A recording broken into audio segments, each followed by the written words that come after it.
नमस्कार दोस्तों, कैसे हो आप सब। मैं उम्मीद करता हूँ आप सभी अच्छे होंगे और आपका अपने परिवार मैथ्स विद जेलवाला में आपका बहुत बहुत स्वागत है। और जैसा कि आपको पिछली वीडियो में मैंने बताया था, क्या बेसिक फ्रैक्शन बताई थी और फ्रैक्शन के साथ साथ कोई संख्या किसी संख्या से कितनी परसेंट कम है या कितनी ज़्यादा है वो भी आपको बता चुका हूँ। आपने अच्छे से प्रैक्टिस की होगी, वीडियो देखी है आपने और अच्छे से उसे रिवाइज किया है, मैं ये मानकर चलता हूँ। तो अगली वीडियो में हम क्या करेंगे, पहले थोड़ा सा फ्रैक्शन रिवाइज कर लेते हैं। क्या फ्रैक्शन, बेसिक फ्रैक्शन रिवाइज कर लेते हैं। जैसे एक क्या बताया था मैंने, 100% बताया था। 1/2 कितना बताया था, इसकी परसेंटेज वैल्यू कितना बताया था, 50% बताया था।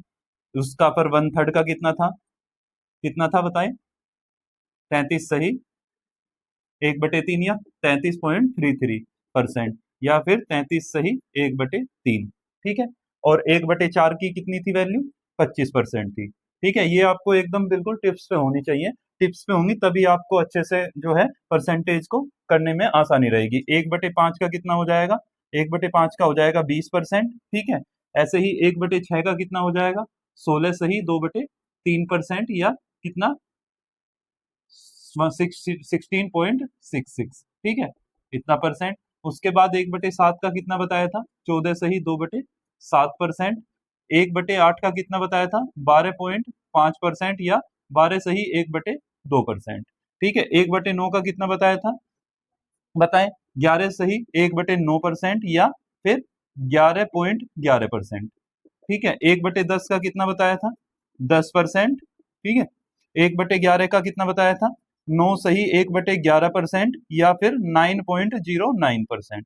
ठीक है, उम्मीद करता हूं इतना यह आपका होगा। अब मुझे आप बताएंगे 1/12 का कितना होगा, 1/13 का कितना होगा, 1/14 का कितना होगा, और 1/15 का कितना होगा, और 1/16 का कितना होगा। ठीक है। और जैसे 1/8 का कितना है, 1/8 का कितना है, इतना है, तो ये इसका हाफ हो रहा है सीधा सीधा। ठीक है, 1/8 का आधा 1/16। जैसे 1/7 का कितना है, 14 सही 2/7, तो 1/14 1/7 का सीधा हाफ हो रहा है, तो इसका क्या हो जाएगा, हाफ हो जाएगा। तो आप जो है कमेंट में मुझे बताएंगे लिख के कि कितना किसका, ये जो जितनी भी फ्रैक्शन दी है, 2 से 3, 2 3 4 5, 5 फ्रैक्शन आपके सामने है। और पांचों के आप जो है फ्रैक्शन लिख के मुझे भेजेंगे, परसेंटेज वैल्यू इन सभी फ्रैक्शनों के, कि जिससे आपको भी अच्छा लगेगा और आपकी फ्रैक्शन सारी रिवाइज हो जाएंगी।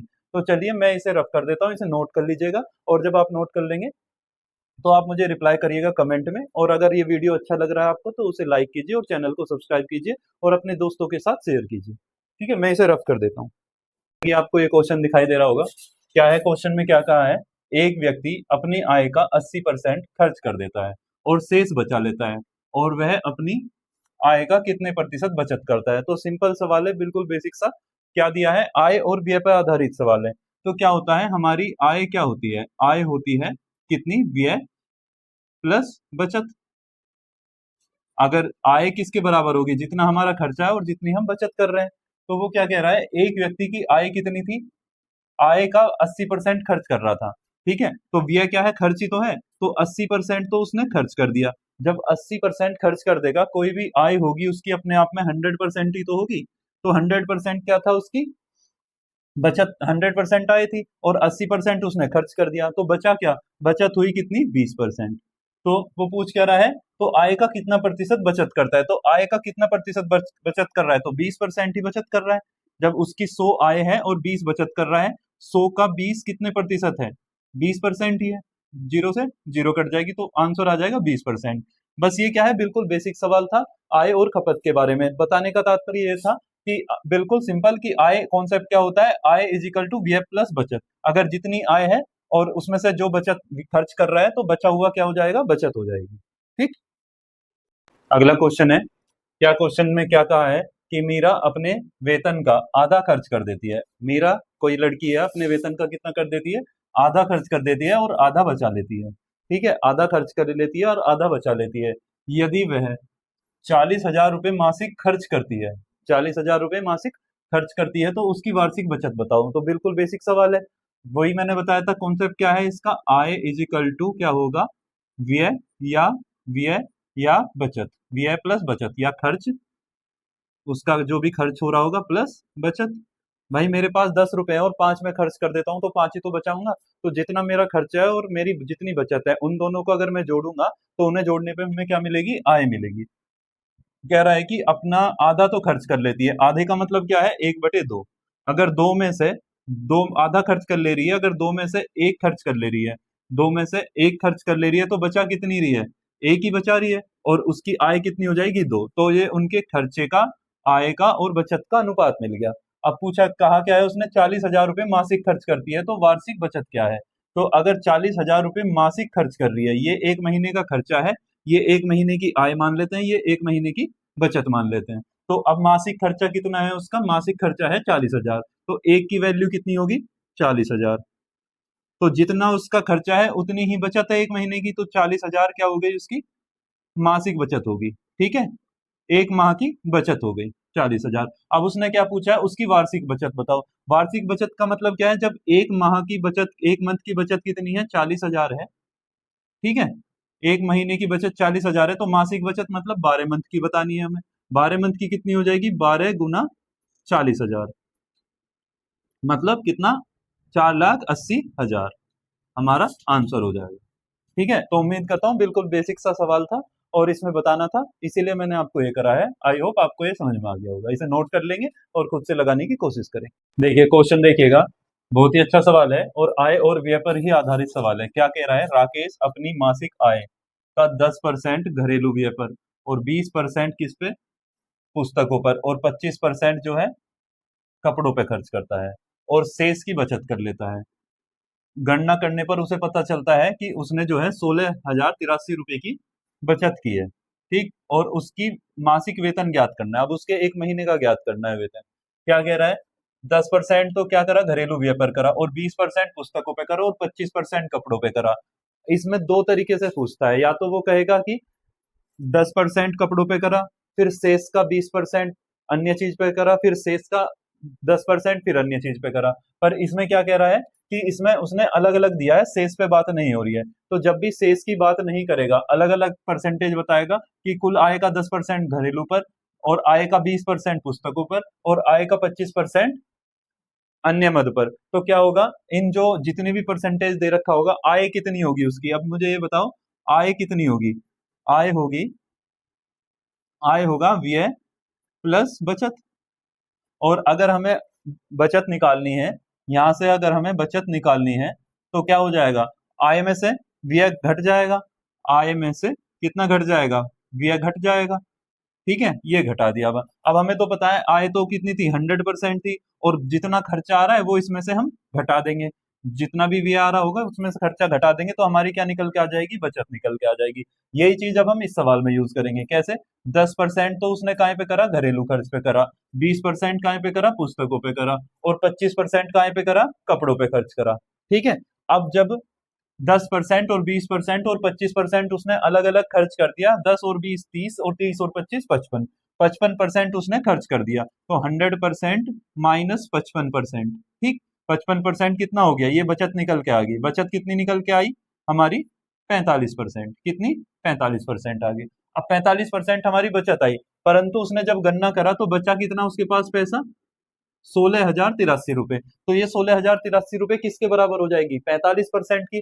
तो जो आय 45, बचत बराबर बचत के, तो बचत वैसे कितनी है, 45% है। जो सेविंग है उसकी कितनी है परसेंटेज में, 45% है। वैसे कितने परसेंट है, वैसे कितना है, 16,083 है। एक सेकंड रुकिएगा, 16,083 है। अब क्या हो जाएगा, 45% का फ्रैक्शन कितना होगा, 45% का फ्रैक्शन कितना होगा, 9/20, क्योंकि 45/100 करेंगे तो 5×9 = 45, 20×5 = 100, तो 9 से ये देखेंगे कट जाएगा, 6 और 1 7, 8 15 3 18। मैंने बताया था आपको कि जिस भी किसी संख्या का योग यदि 9 से कट जाए तो वो संख्या 9 से कट जाती है। तो 9 से कटेगा, 9 एकम 9, 7 बचेगा, 70 हो जाएगा। 9 9 अट्ठे 72 ज्यादा होते हैं, तो 9 सत्ते 63, फिर 7 बच के 78 हो जाएंगे, 9 अट्ठे 72, फिर 6 हो गया 63 हो गया, 9 सत्ते 63।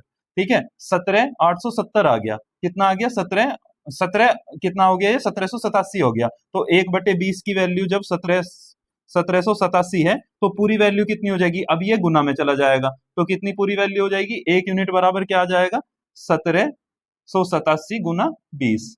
तो इसका डबल कितना हो जाएगा, 2 सत्ते 14, जीरो लास्ट में ऐसी रहेगा, 2 अट्ठे 16 और 1 17। ठीक है, 740 ऑप्शन पे नजर मार लेंगे, 740 एक ही ऑप्शन दिख रहा, अब पूरा करके भी देख लेंगे कितना, 2 सत्ते 14, 14 और 1 15, 2 एकम 2 और 1 3, 35, 740 हमारा आंसर हो गया ऑप्शन नंबर डी। तो इस तरह से आप इस सवाल को जल्दी हल कर सकते हैं। मैं उम्मीद करता हूं आपको ये सवाल समझ में आ गया होगा। देखिए ये क्वेश्चन जो है बिल्कुल सेम एज इट इज वैसा ही क्वेश्चन है जैसा प्रीवियस क्वेश्चन था। क्या कह रहा है, राकेश अपनी आय का 20% काय पे करता है, घरेलू पर खर्च करता है, और 15% जो है किताबों पर खर्च करता है, और 30% जो है कपड़ों पर खर्च करता है, बाकी बचा लेता है। तो उसकी जो आय थी उसमें से 3 मद दी हुई है, 3 मदों पे खर्चा हो रहा है अलग अलग, और जो है बाकी सेविंग कर ले रहा है। गिनती करने पर उसे पता चलता है कि उसने इतने पैसे की बचत की है। तो यहाँ पे तो दिया था खर्चा काय का, दिया था परसेंटेज में, आय हमें पता है 100% होगी, तो इसे वीडियो को पॉज करें और खुद से लगाने की कोशिश करें, और अगर नहीं लगता वीडियो का सॉल्यूशन तब देखें, जिससे आपको अच्छे से ये तरीका आ जाएगा इस सवाल को करने का। तो जैसे क्या करेंगे, अब इसमें हमें पता है आय इज इक्वल टू होती है क्या, व्यय प्लस कितना हो जाएगा, बचत। ये हो गई, ये हमारा हो गया। आय कितनी थी, 100% थी। अगर आय में से हम व्यय निकाल दें, आय में से खर्चा घटा दें, तो क्या हो जाएगा, हमारी बचत आ जाएगी। अब खर्चा 3 मदों पे, 20% पे, शेष तो कहीं दिया नहीं, अलग अलग दिया है, 20%, 15% और 30%, 20 और 15 35, और 35 और 30 65, तो 65% क्या हो गया, खर्चा निकल गया हमारा। ठीक है, बच गई कितनी, बचत आ गई। ठीक है, ये बचत ही तो आ गई हमारी। कितना आया, इसमें से 65 घटेगा 100 में से, तो 35 आ जाएगा, तो बचत हमारी कितनी हो जाएगी, 35%। 35% हमारी क्या हो गई, बचत आ गई। इतने में कहीं किसी प्रकार की कोई समस्या नहीं होगी, क्योंकि जो सवाल में दिया है अभी तक हमने वही करा है।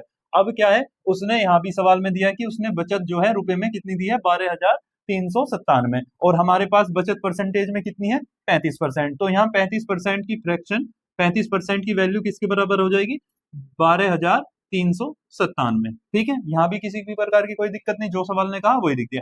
अब हम 35% की फ्रैक्शन बहुत आसानी से लिख सकते हैं, कितनी, 5 सत्ते 35 और 20 पंजे 100, तो 7/20 आ जाएगी फ्रैक्शन। जब 7/20 फ्रैक्शन आ गई तो 12,397 के बराबर रख देंगे। अब यहां से इसे काट देंगे, 7 से काटने की कोशिश करेंगे, कट जाएगा क्या, देखते हैं।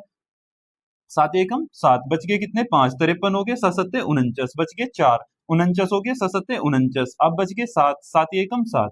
अब कितना है, 1771 है, और बटे में है 20, तो 1 यूनिट की वैल्यू कितनी आ जाएगी, 1771 गुना 20। तो जीरो तो लास्ट में रहेगा ही रहेगा, अब जीरो तो यहाँ पे रहेगा ही रहेगा, 2 एकम 2। अब 20 यूनिट देखेंगे, 20 तो सब में ही आ रहा है, तो पूरा ही सोल्व करना पड़ेगा।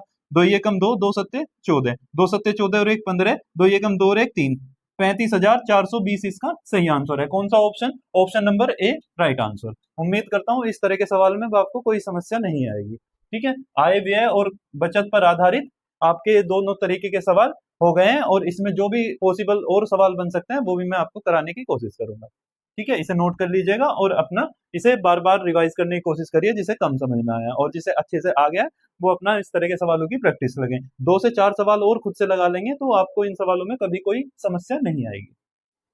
देखिए क्वेश्चन, देखिए बहुत ही अच्छा सवाल है, यूपीएसआई 2021 में पूछा गया है। ये भी क्या कह रहा है, यदि बाला अपनी बचत का 20% वृद्धाश्रम और 22% अनाथालय में, किसका, अपनी आय का नहीं, अपनी बचत का, और 22% क्या है, चिकित्सा सहायता के लिए दान कर देती है। उसकी कुछ बचत है, वो अपनी बचत में से 20%, 22% और 22% कहाँ कर देता है, 3 मदों में दान कर देता है। बचत की शेष राशि जो है 7200 रुपए की राशि बैंक में जमा कर देता है। अब जो बचत में से इतना खर्च करने के बाद भी 7200 रुपए उसके पास बच जाते हैं। यदि उसकी बचत राशि का 40% क्या है, बाला के वेतन ज्ञात करो। कह रहा है कि यदि उसकी बचत राशि वेतन का, जितनी उसकी आय है उसका 40% है, जो उसकी टोटल बचत राशि है वो उसके वेतन का 40% है, तो बाला का पूरा वेतन ज्ञात करना है। तो अभी से हम कैसे करेंगे, अब बाला की अभी तो हमें पता नहीं है, अभी हम मान लेते हैं यहाँ से 100% जो भी बचत हो रही होगी अपनी उसकी, अभी आय नहीं, जो भी उसकी बचत है अपने आप में 100, अपने आप में तो 100% है, कोई भी वैल्यू अपने आप में तो 100% ही होती है, तो बचत तो हो जाएगी उसकी 100%। अब 100% में से 20% तो उसने यहाँ पे दान कर दिया वृद्धाश्रम में, 22% उसने कहाँ पे, 22% उसने अनाथालय में दान कर दिया, और 22% उसने चिकित्सा में दान कर दिया। किस में से, इस बचत में से ही तो दान करा। कितना कर दिया अब उसने, 20, 20 40, 20 60 और कितना हो गया 64%। 64% उसने कितना कर दिया, बचत में से दान कर दिया। अब जब 100 में से जो 100% उसकी बचत थी, 100 में से 64% उसने दान कर दिया। अब उसके पास बचत कितनी बची, 36%। अब उसने वो बैंक में जमा कर दिया। 36% कितना है, 7200 परसेंटेज में उसके पास 3600 बचा बचत में से, और वैसे बैंक में जमा करा, ये 36% उसने बैंक में जमा कर दिया, तो 36% बराबर 7200 के। ठीक, यहां तक कोई दिक्कत नहीं होगी। अब 36% की वैल्यू 72 है, तो 1% की वैल्यू कितनी आ जाएगी, 1% की वैल्यू 36 दूनी 72, 200। अब हमें 1% की वैल्यू, अब हमें कुल बचत निकालनी है। अगर टोटल बचत निकालनी है हमें, तो टोटल बचत कितनी थी, 100%। जब 1% की वैल्यू कितनी है, 200 है, तो 100% की वैल्यू कितनी हो जाएगी, 20,000। 200 के पीछे 2 जीरो और लग जाएंगी, 200 का 100 गुना हो जाएगा। अब ये आ गई उसकी टोटल बचत। ठीक है, अब उसने कहा है कि उसकी बचत जो है राशि के वेतन का 40% है। अब उसकी जो बचत है उसके वेतन का 40% है, तो जो भी वेतन होगा उसका, कितना वेतन होगा, 1 मिनट रुकिएगा।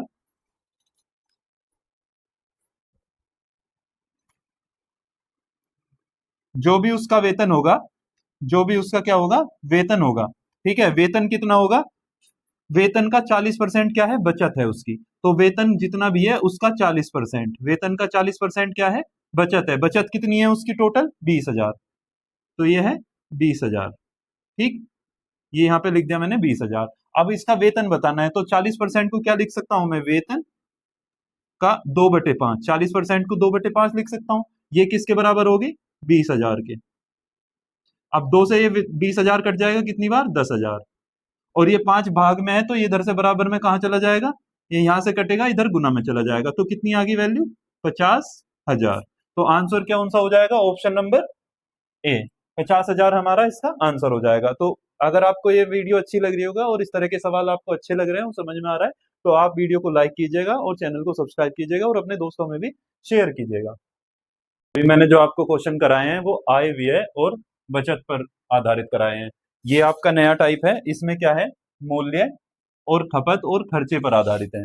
जैसा वो टाइप था ऐसा ही ये टाइप है। उसमें जो है आय की बात हो रही थी, इसमें क्या है, इसका कॉन्सेप्ट थोड़ा अलग है। उसमें क्या था, आय कब निकलती थी, व्यय और बचत को जोड़ के, और इसमें खर्चा कब निकलता है, मान के चलो अगर हमारे पास एक वस्तु है, ठीक है, एक बिस्किट का पैकेट है जिसका मूल्य कितना है, 10 रुपए। ठीक है, और हम खरीदने जा रहे हैं कितना बिस्किट, एक पैकेट खरीद रहे हैं हम, एक 10 रुपए के, 10 रुपए का एक बिस्किट का पैकेट खरीद रहे हैं। और कितना खपत होगा, हमारा खर्चा कितना आएगा, 10 रुपए का।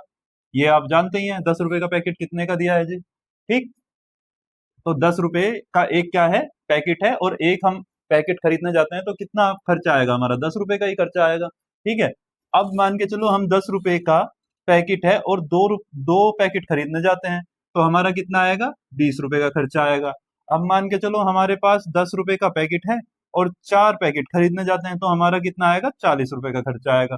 तो देखो जिस जिस हिसाब से क्वांटिटी बढ़ रही है, अगर क्वांटिटी डबल हो रही है तो प्राइस भी डबल हो रहा है। क्वांटिटी 4 टाइम हो रही है, यहाँ एक खरीद रहे थे, यहाँ 4 खरीद रहे हैं, तो क्या हो रहा है, हमारा खर्चा भी क्या हो रहा है, 4 टाइम ही हो रहा है, 4 गुना हो रहा है। तो जिस हिसाब से अगर प्राइस फिक्स है, अगर देखो यहाँ भी प्राइस फिक्स था, यहाँ भी प्राइस फिक्स था, यहाँ भी प्राइस फिक्स था, जो क्वांटिटी का रेशो है वही रेशो किसका होगा, वही रेशो हमारे खर्चे का होगा। और अगर मान के चलो हम खर्चा फिक्स कर दें, प्राइस होता है price into consumption is equal to expenditure.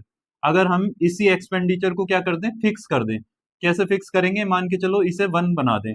खर्चा जहां बराबर हो रहा है, चाहे पहले आर्टिकल एक कम खरीद लो या ज्यादा खरीद लो, खर्च जो है बराबर ही हो रहा है, मान के चलो। तो प्राइस इज इक्वल टू क्या हो जाएगा, कंजप्शन गुना में है, खपत गुना में है, तो 1/में इसके व्युत्क्रम में चली जाएगी। तो price upon price is equal to हो जाएगा 1 अपॉन कंजप्शन। ये डायरेक्टली क्या है, रेसिप्रोकल है, व्युत्क्रमित क्रमानु अनुपात है। ठीक है, व्युत्क्रम हो जाएगा इसका। जैसे अगर जो पी पहले प्राइस और दूसरे प्राइस का रेशो कितना आ गया, P1/P2 का रेशो कितना आ गया, 2:3 है। ठीक है, और खर्चा हमारा फिक्स है, तो कंजप्शन का अनुपात कितना आ जाएगा, C1/C2 कितना आ जाएगा, 3:2 हो जाएगा। देखो इसका एकदम उल्टा हो जाएगा। अभी हो सकता है आपको ये क्वेश्चन समझ में ना आया, जो कॉन्सेप्ट मैं करा रहा हूँ ये अभी आपको समझ में ना आया हो। बस आप ध्यान इतना रखो कि price into consumption is equal to, अगर हमारा खर्चा सेम है, अगर मूल्य और खपत का, अगर हमारा खर्चा जो है सेम है, तो प्राइस जो है, मूल्य जो है खपत का क्या हो जाता है, उल्टा हो जाता है। जो मूल्य का अनुपात होता है खपत का अनुपात उसका उल्टा हो जाता है। अभी क्वेश्चन के माध्यम से हम इसे समझेंगे, ठीक है, तब आपको बहुत अच्छे से ये समझ में आ जाने वाला है, इसमें कोई किसी प्रकार की कोई दिक्कत नहीं आएगी। आपको क्वेश्चन दिख रहा होगा, और ये वही कंजप्शन और एक्सपेंडिचर और मूल्य पर आधारित है। कह रहा है, इसको इस क्वेश्चन के माध्यम से समझेंगे। कह रहा है क्वेश्चन में कि चीनी का भाव मतलब चीनी के मूल्य में 40% बढ़ जाने पर, चीनी का मूल्य कितना बढ़ गया, 40% बढ़ गया, जिससे परिवार को चीनी के उपभोग में कितना प्रतिशत कम करना पड़ेगा ताकि उसका खर्चा समान रहे। मान के चलो कोई मूल्य है, मूल्य कितना है, 50 रुपए चीनी का मूल्य है, ठीक। अब उसके पास जो है वो कितना खरीद रहा था, वो खरीद रहा था कितना, 2 किलो चीनी खरीद रहा था, या मैं कहने लगूं 4 किलो चीनी खरीद रहा था, तो उसका खर्चा कितना आ रहा होगा, 200 200 रुपये तो आ रहा होगा। ये प्राइस था, ये कंजप्शन था, ये एक्सपेंडिचर था, ठीक। अब उसने कहा कि उसका खर्चा भी सेम ही रहना चाहिए, उसके खर्चे पे कोई फर्क ना पड़े, खर्चा तो सेम ही रहे।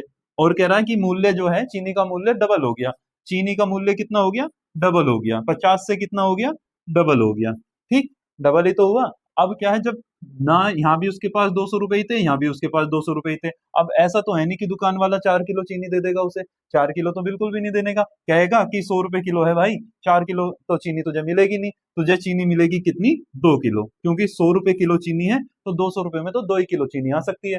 अब उसने क्या कहा कि 2 किलो चीनी लेके वो, उसने कहा कि ये तो चीनी कम है, तो क्यों कम है ये, क्योंकि प्राइस बढ़ा कितना, डबल बढ़ा, प्राइस कितना हो गया, दुगना हो गया, तो चीनी क्या हो गई, हाफ हो गई, क्वांटिटी क्या हो गई, हाफ हो गई। अब यहां से ही देख लो रिलेशन कैसे निकला था, मैंने क्या बताया था, price into consumption is equal to expenditure होता है, ठीक है, मूल्य मूल्य गुना खपत इज इक्वल टू व्यय होता है। तो अब उसने एक्सपेंडिचर को तो फिक्स कर दिया ना, 200 रुपए 200 रुपए यहाँ थे, 200 रुपए यहाँ थे, तो एक्सपेंडिचर तो उसने क्या कर दिया, बराबर कर दिया, बराबर करने के लिए मैं 1 लिख सकता हूँ, तो यहाँ से हमारा रिलेशन निकल जाएगा, price is equal to 1 upon consumption. तो अब देखो प्राइस का रेशो क्या है, 1 और 2 का रेशो है, 1 और 2 का रेशो है, ठीक है, 1 अनुपात 2 का रेशो है। अब कंजप्शन का कितना रेशो हो जाएगा, 2 अनुपात 1 का रेशो हो जाएगा।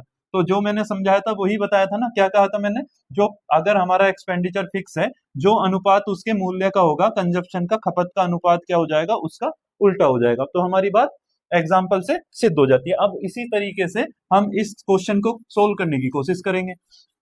क्वेश्चन में क्या बताया है, क्वेश्चन बिल्कुल बेसिक है, अगर आप में से किसी को आता है तो बहुत अच्छी बात है, पर मैं मान के चल रहा हूँ कि जो आप इस वीडियो को देख रहे हैं, आप में कोई मेरा छोटा भाई ऐसा भी होगा जिसने अभी तक ये क्वेश्चन बिल्कुल देखे भी नहीं है, वो फर्स्ट टाइम जो है कांस्टेबल की वैकेंसी आने वाली है, हो सकता है भविष्य में क्या 1000 वैकेंसी आएंगी जो उसमें कांस्टेबल की वैकेंसी है या एसआई की वैकेंसी, और उसमें से अभी से ही प्रिपरेशन करके चल रहे हो, तो कोई भाई ने 12th की हो और वो अच्छे से प्रिपरेशन करना चाह रहा हो अभी से, तो आप इससे समझ सकते हैं। तो अब क्या होगा, price is equal to expenditure fix है ना, तो 1/कंजप्शन हो जाएगा। तो जो प्राइस है, यहाँ पे मैं प्राइस लिख लेता हूँ, प्राइस क्या हुआ, 40% की वृद्धि हो गई, प्राइस में 40% की वृद्धि होगी, 40% की फ्रैक्शन होती है 2/5। इसका मतलब क्या है, मूल रूप से प्राइस कितना था, 5, जो हर में होता है वो मूल होता है, तो प्राइस था पहले 5, अब कितनी वृद्धि हो गई, 2 की होगी, 5 पे 2 की वृद्धि हुई, तो कितना हो गया, 7 हो गया, ठीक है। यो इनिशियल था, यो फाइनल था, यो मूल रूप से था, यो अंतिम है, यो आरंभिक है, यो अंतिम है, ठीक। और कंजप्शन, अब कंजप्शन क्या है, अब उसे कंजप्शन क्या हो जाएगा, जब हमारे पास 200 रुपए उसके पास यहाँ है, मान के चलो फिक्स है ये 200 रुपए, तो मैं बता रहा हूँ फिक्स है, ये भी फिक्स है, ये भी फिक्स है, इसके पास कोई छेड़छाड़ नहीं है कि भाई जितने पैसे यहाँ है उसके पास इतने ही पैसे यहाँ है, तो ये क्या हो जाएगा, एक्सपेंडिचर। तो प्राइस इंटू कंजप्शन करेंगे, मूल्य की कंजप्शन में, मूल्य की खपत में गुना करेंगे, तभी तो हमारा एक्सपेंडिचर आएगा, एक्सपेंडिचर हमारा फिक्स है, तो जब एक्सपेंडिचर फिक्स होगा तो जो प्राइस का रेशो है वो कंजप्शन का उल्टा, उसका उल्टा होगा। तो यहाँ कितना हो जाएगा, कंजप्शन का, इनका रेशो कितना है, 5-7, तो इनका रेशो कितना हो जाएगा, 7-5। अब देखो ये माने हुए तो है, एक्चुअल डेटा तो है नहीं, ये माने हुआ डेटा है, तो यहाँ भी 35 आएगा और यहाँ भी 35 आएगा, ये 35 तब, ये सेम तभी आ सकते हैं अगर यहाँ पे 5-7 है, तो यहाँ पे 7-5 होगा, तभी बराबर आ सकते हैं, वरना कोई और बराबर नहीं आ सकते, ठीक है। अब क्या होगा, अब इसमें ये पूछ रहा है कि मूल्य खपत में कितनी कमी करी, पहले 7 यूनिट खरीद रहा था, अब कितनी यूनिट खरीद रहा है, 5 यूनिट, तो 7 पे कितनी कमी करी, 7 पे 2 की कमी करी, ठीक है, 7 पे कितने की कमी करी, 2 की कमी करी, और 7 पे 2 की कमी करी गुना 100। वैसे तो मैंने 2/7 की फ्रैक्शन भी याद कराई है आपको, 1/7 की कितनी होती है, नहीं याद है, 2/7 की 14 सही 2/7, तो ये तो याद ही है, और 2/7 कितना होगा, इसका डबल हो रहा है तो इसका भी डबल हो जाएगा, तो कितना हो जाएगा 28 सही 4/7 आंसर। तो ऑप्शन नंबर कौन सा है, देखिए 28 सही 4/7, ऑप्शन नंबर बी। तो उम्मीद करता हूँ ये तरीका, इस तरीके का सवाल आपको बहुत अच्छे से समझ में आ गया होगा। प्राइस और कंजप्शन का मैंने पूरी कोशिश की है कि ये कॉन्सेप्ट आपको बहुत ही सरल भाषा में समझा दूं, और अगर आपको ये समझ में आ गया तो मुझे कमेंट करके बताएंगे, और अगर किसी भी सवाल में किसी भी प्रकार की कोई भी समस्या आती है तो आप कमेंट जरूर करें, मैं उस पर दोबारा से आपको वीडियो बनाकर दोबारा से समझाने की कोशिश करूंगा। कोई भी जल्दी जल्दी में हमें कुछ नहीं सीखना है, धीरे धीरे धीरे धीरे स्टेप बाय स्टेप हमें आगे बढ़ना है। तो उम्मीद करता हूँ ये आपको समझ में आ गया होगा, इसको नोट कर लेंगे। देखिए क्वेश्चन में दिया गया है, ये उसी टाइप का सवाल है, बस थोड़ा सा अलग है। क्या कह रहा है कि चीनी के भाव में 50% की वृद्धि कर दी। चीनी के भाव में क्या कर दी गई, मूल्य में वृद्धि कर दी गई। खपत में कितने प्रतिशत कम करना होगा, ठीक है, खपत को कितना कम करना होगा जिससे उसका खर्चा सिर्फ 20% बढ़े। कितना बढ़े, 20% बढ़े। यहाँ कम या वृद्धि भी कह सकते हैं, कितना वृद्धि भी कह सकते हैं, ठीक है, वृद्धि भी हो सकती है। अब देखेंगे कमी हो रही होगी या वृद्धि हो रही होगी।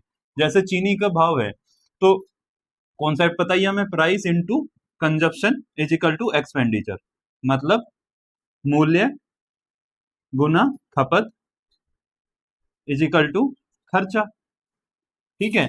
अब कह रहा है क्या, अब इसमें उसमें तो फिक्स था, उस वाले सवाल में जो पीछे अभी आपको कराया है उसमें क्या कह रहा था कि खर्चा ना बढ़े। इसमें क्या कह रहा है, खर्चे में वृद्धि हो रही है 20% की। कितनी वृद्धि हो रही है, 20% की। इस सवाल को मैं आपको दो तरीके से कराऊंगा, पहले बिल्कुल इसी कॉन्सेप्ट से। अब क्या है, सबसे पहले तो प्राइस लिखेंगे। प्राइस में क्या हो रहा है, 50% की वृद्धि हो रही है। 50% की फ्रैक्शन कितनी होती है, हमें पता ही है 1/2 होती है। तो इसका मतलब प्राइस कितना हो जाएगा, पहले 2 था, अब 2 पे 1 की वृद्धि हो गई तो कितना हो गया, 3 हो गया। ये इनिशियल हो गया, ये फाइनल हो गया, ठीक है। अब वो कह रहा है क्या कि उसका खर्चा, अब फिर आता है कंजप्शन। कंजप्शन यहाँ रहा होगा, और बाद में क्या मिलता है, प्राइस और कंजप्शन की गुना करने पे एक्सपेंडिचर मिलता है। इसे हिंदी में मूल्य बोलते हैं, कंजप्शन को खपत बोलते हैं, और इसे एक्सपेंडिचर को खर्चा बोलते हैं। तो अब वो क्या कह रहा है, उसने रेश काय का दिया है, ये 20% बढ़ेगा। सिर्फ क्या बढ़ रहा है, खर्चा बढ़ रहा है 20%। 20% की फ्रैक्शन क्या होती है, 1/5, ये आपको अच्छे से पता ही है। तो 20% मतलब 1/5, 5 से 6 हो जाएगा। कितना हो जाएगा, 5 से 6 हो जाएगा, ठीक। अब हमें कंजप्शन निकालना है। कंजप्शन कैसे निकलता है, कंजप्शन ऐसे निकलता है, मान के चलो इनका रेशो ही मान ले, एक्स पहले था और फिर क्या हो गया, वाई हो गया। तो निकले, ये कैसे मिला होगा, एक्सपेंडिचर। एक्सपेंडिचर प्राइस की और कंजप्शन की गुना करने पे मिला होगा। तो जब प्राइस इंटू कंजप्शन करेंगे, 2 गुना एक्स करेंगे, ठीक। पहला प्राइस कितना था, 2, और हमारा रेशो कितना है, एक्स रेशो वाई। पहला इनिशियल वाला जो कंजप्शन था वो एक्स यूनिट था, तो 2 इंटू एक्स। ऐसी फाइनल में कितना हो गया, प्राइस कितना था 3, और कंजप्शन कितना था बाद वाले का वाई। तो इनका रेशो कितना हो रहा है, 5:6 का हो रहा है, 5:6 का हो रहा है। तो देखो ये इनिशियल था, तो इनिशियल का 5 और फाइनल का कितना, 6, ठीक। अब यहां से हमें एक्स रेशो वाई का रेशो मिल जाएगा डायरेक्ट। कैसे रेशो मिल जाएगा, अब ये 2 गुना में है तो ये कहां चला जाएगा, ये डिवाइड में चला जाएगा, और ये डिवाइड में है, ये कहां चला जाएगा, ये गुना में चला जाएगा। तो मैं इसे यहां लिख सकता हूं, एक्स रेशो वाई क्या मिल जाएगा, 3 है, 3 5 की गुना में चला जाएगा, 5 गुना 3, ठीक। और 2 कहां चला जाएगा, डिवाइड में चला जाएगा, 6 गुना 2, ठीक। अब 3 से कितनी बार कटेगा, 2 बार। तो कितना हो गया, एक्स रेशो वाई कितना हो गया, 5:4। तो अब हमें डायरेक्ट रेशो मिल गया कितना, एक्स रेशो वाई का कितना है, एक्स रेशो वाई का मिल गया 5:4।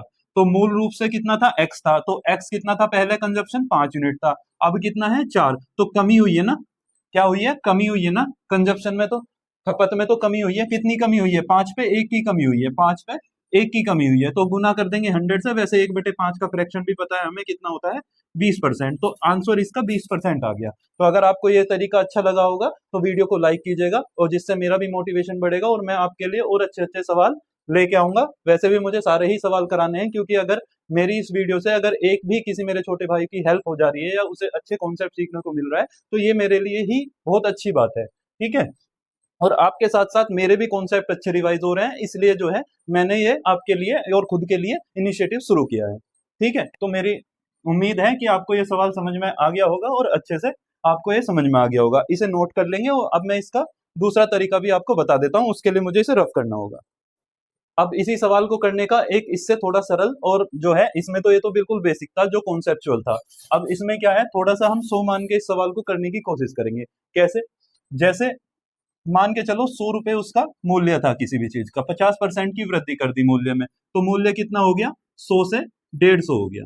ठीक, 50% वृद्धि हो जाएगी, मतलब 100 का 50% बढ़ जाएगा। 100 का 50% कितना होता है, 50 होता है, तो 50 की वृद्धि हो जाएगी 100 में, तो कितना हो जाएगा, 150 हो जाएगा। ठीक, अब वो कह रहा है कि क्या, जिससे उसका खर्चा सिर्फ 20% बढ़े, तो खर्चे पे कितना फर्क पड़ना चाहिए, 20% फर्क पड़ना चाहिए। खर्चा सिर्फ 20% बढ़ना चाहिए, तो खर्चा कितना है, 100 पे 20% बढ़ना चाहिए, तो मतलब 120, 120 उसका खर्चा आना चाहिए। ये तो उसका प्राइस था, ठीक है, और ये कितना था, खर्चा था।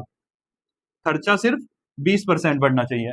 ठीक, अब वो कह रहा है कि कितनी कमी करें, तो इसमें ही कमी कर देंगे। 150 से मैं कितनी कमी करनी करनी पड़ेगी, जिससे खर्चा उसका कितना आ जाए, 120 रुपए आ जाए। तो 150 पे कितनी कमी करनी पड़ेगी, 30 की कमी करनी पड़ेगी, तभी तो 120 खर्चा आएगा। अब गुना कर देंगे 100, तो यहां से हम डायरेक्ट भी आंसर ला सकते हैं। 3 पंजे 15, 5 से कट जाएगा कितनी बार, 20 बार, तो आंसर 20% इसका आंसर हो जाएगा। तो आप दोनों में से किसी भी तरीके से इस सवाल को कर सकते हैं, चाहे तो 100 मान के भी कर सकते हैं, चाहे तो उस रेशो मेथड से भी कर सकते हैं, जैसे भी आपको अच्छा लगता है। इनको देखेंगे, ये बहुत ही अच्छा सवाल है। उसी में एक स्टेप आगे बढ़ते हुए, उसी पर price into consumption is equal to expenditure, उसी पर बेस्ड सवाल है। क्या कह रहा है, चावल की कीमत में 20% की कमी हो गई। चावल की कीमत जो मूल कीमत थी उसमें कितने परसेंट की कमी हो गई, 20% कमी हो गई। ग्राहक को 125 चावल अधिक, 125 किलो चावल अधिक खरीद लेता है। जब कीमत में कमी हो गई, कितने रुपए में, 8,000 रुपए में, और कितनी कमी हो गई, मूल्य में 20% की कमी हो गई, जिससे ग्राहक 125 किलो चावल 8,000 रुपए में अधिक खरीद सकता है। तो प्रति किलोग्राम चावल की मूल कीमत, जो उसकी ओरिजिनल प्राइस है, वो बताना है। वो कैसे बताना है, अब सीधा प्राइस होता है, price into consumption is equal to expenditure. अब इसने इनडायरेक्टली हमें ये बता दिया कि कीमत तो कम हुई, पर उसके पास कितने थे, 8,000 रुपए ही पहले थे, 8,000 रुपए ही बाद में है। उससे कीमत में, खर्चे में कोई फर्क नहीं पड़ा। तो जब ये एक्सपेंडिचर हमारा बराबर हो गया कि दोनों कंडीशन में उसके पास 8,000 रुपए ही हैं, तो ये तो हमारा फिक्स हो गया। तो प्राइस इज इक्वल टू क्या होगा, 1 अपॉन कंजप्शन। तो जो प्राइस की कीमत है, जो प्राइस का रेशो है, कितनी कमी हो रही है, 20% की कमी हो रही है, तो कंजप्शन में क्या हो जाएगा, उतनी ही वृद्धि हो जाएगी, उल्टा हो जाएगा। मतलब इसे मैं रफ कर देता हूं, यहां से थोड़ी जगह मिल जाएगी लिखने की।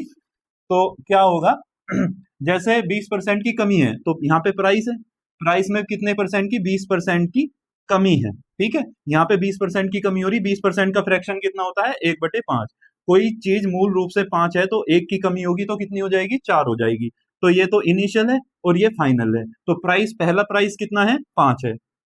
ठीक, और कितना हो गया, 5 से 1 की कमी होगी तो कितना हो गया, 4 हो गया। इतने में कोई समस्या नहीं होगी आपको, जैसा पिछले क्वेश्चन में भी किया हमने। अब वो क्या कह रहा है, उसके पास जो एक्सपेंडिचर है, एक्सपेंडिचर है उसके पास फिक्स है। यहाँ भी 8,000 रुपए ही है उसके पास, और यहाँ भी 8,000 रुपए ही है। ठीक है, दोनों जगह 8,000 रुपए हैं। अब क्या करेगा वो, कंजप्शन जो होगा, कंजप्शन में क्या करेगा, जब प्राइस उसके पास, एक्सपेंडिचर उसके पास फिक्स हो गया, तो जो उसके प्राइस का रेशो है, उसका उल्टा काहे का हो जाएगा, कंजप्शन का। जितनी कमी हो रही है उतनी वृद्धि कंजप्शन में हो जाएगी। अगर हमारे पास प्राइस की फिक्स है, हमारा खर्चा फिक्स है, हमारे पास रुपए हैं 100, और कोई चीज हमने पहले 100 और 200 का मान के बताया था कि अगर कीमत क्या हो जाती है, कम हो जाती है, और प्राइस हमारे पास फिक्स है, तो हमें तो चीजें ज्यादा मिल जाएंगी। अगर मूल्य बढ़ जाता है, अगर किसी चीज का मूल्य बढ़ जाता है और हमारे पास दोनों कंडीशन में पैसे क्या है, फिक्स है, तो क्या हो जाएगा, जब मूल्य में वृद्धि हो जाएगी तो चीज तो हम पे कमी आएगी ना।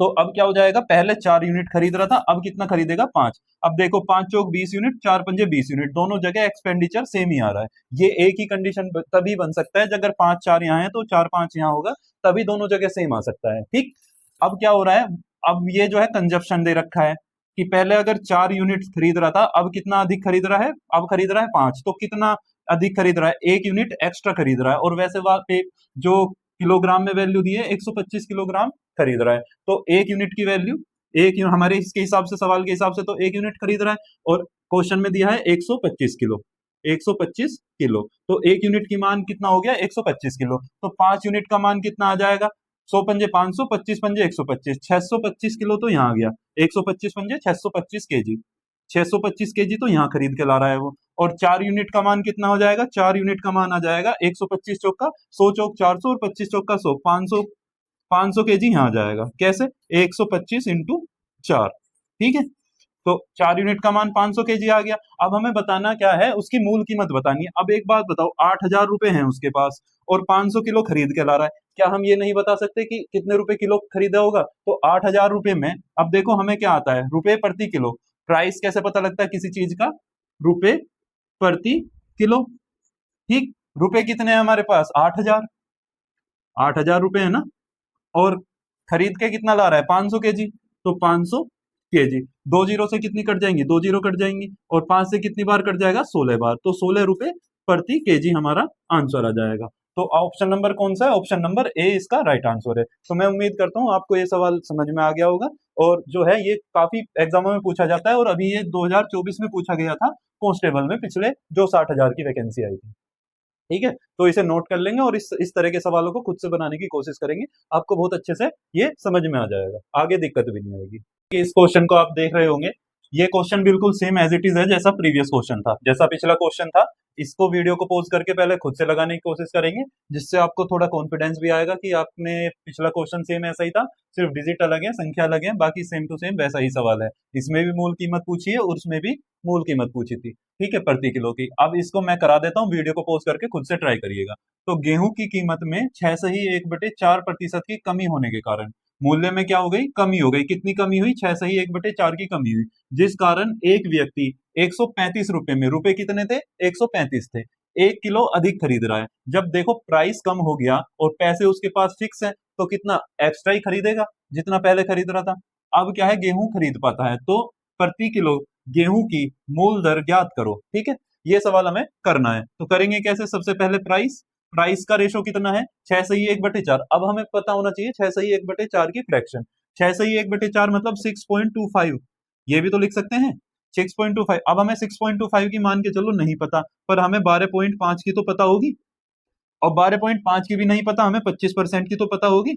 25% की कितनी होती है? 1/4। ये इसका आधा है तो इसकी 1/8, और ये इसका भी आधा है, देखो 12 का आधा 6 और 50 का आधा 25, तो कितना हो जाएगा? 1/16। तो हमें सीधा सीधा ऐसे, ये रिलेटेड फ्रैक्शन है, फ्रैक्शन याद करना बहुत जरूरी है। फ्रैक्शन याद कर लोगे तो परसेंटेज बहुत इजी हो जाएगी। तो कितना हो गया? कितना प्राइस कितना है? कितना कमी हुई? 16 से 15 हो गया। कमी हो रही है ना, तो पहले मूल रूप से कितना था? 16, इनिशियल लिख देता हूं यहाँ, ये फाइनल हो गया, जिससे आपको कोई कंफ्यूजन ना रहे। तो 16 से कितना हो गया? 15 हो गया, ठीक। अब क्या कह रहा है कि उसके पास जो है पैसा था कितना? फिक्स। पैसा इसने खर्चा कर दिया फिक्स, एक्सपेंडिचर कितना कर दिया? फिक्स। कितना? 135 रुपए ही यहाँ थे, 135 रुपए ही यहाँ थे।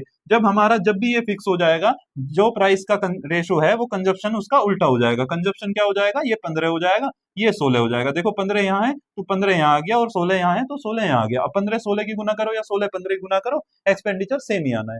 कोई दिक्कत मुझे नहीं लगता, यहां तक किसी भी प्रकार की दिक्कत है। अब हम बात आती है कंजप्शन, तुलना कहीं से करनी है। उसने कहा है कि कितना एक्स्ट्रा खरीद रहा है, एक्स्ट्रा खरीद रहा है 6 से 1/4 होने की वजह से एक व्यक्ति 135 रुपए में 1 किलो अधिक खरीद रहा है। अब यूनिट में कितना है? 1 यूनिट। 1 यूनिट बराबर किसके बराबर है? 1 किलो के ही बराबर है, 1 केजी। 1 किलो के बराबर क्या है? 1 यूनिट की वैल्यू है, और हमें बताना है मूल। तो हमें पहले पता भी तो होना चाहिए मूल रूप से कितनी क्वांटिटी खरीदी जा रही थी। 15 यूनिट खरीदा जा रहा था मूल रूप से, तो 15 यूनिट बराबर 15 केजी, ठीक। अब हमें यह भी पता लग गया 15 केजी। अब हमें बताना है कितने रुपए प्रति किलो खरीद रहा था, तो टोटल कितना है? अब कीमत कैसे पता लगती है? रुपए प्रति केजी में, तो रुपए तो ऊपर आ जाएंगे, रुपए तो ऊपर आ जाएंगे, और क्वांटिटी कहाँ आ जाएगी? नीचे आ जाएगी। कितनी रुपए कितने थे उसके पास? पैसे थे 135 रुपए, तो 135 रुपए थे, लिख लिए 135 रुपए। क्वांटिटी कितनी थी? 15 किलो थी, तो 15 किलो, 15 से ये काट देंगे, 15 निम्मा सीधा सीधा पता है कितना होता है? 135, तो आ गया 9 रुपए प्रति किलो। ऑप्शन नंबर सी हमारा इसका राइट आंसर है। तो उम्मीद करता हूं दोनों सवाल इस तरह के आप अच्छे से समझ गए होंगे और इसको बनाने की कोशिश करेंगे।